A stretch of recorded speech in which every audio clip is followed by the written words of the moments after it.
الصاع هو وحدة قياس حجمية وليست وحدة قياس وزن، والصاع يساوي 4 أمداد، والمد الواحد يساوي حفنة بكفي رجل معتدل الخلقة. ويوجد اليوم مد للصحابي الجليل زيد بن ثابت رضي الله عنه، وقد قيس به ما يعادل الصاع، فكانت سعة الصاع النبوي تساوي 3280 مليلتر.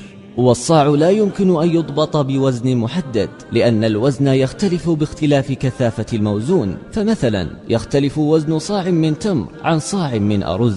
والخلاصة، وبعد الكيل بالصاع النبوي ثم الوزن بالمقياس الإلكتروني الدقيق، ظهر أن الوزن يتراوح ما بين 2200 جرام إلى 2800 جرام، فالأحوط إخراج 3000 جرام عن كل شخص من أي نوع من أنواع الأطعمة المجزئة. فإن كان الصاع 2200 جرام فهي زكاة الفطر الواجبة، وال800 جرام الزائدة صدقة، وهكذا.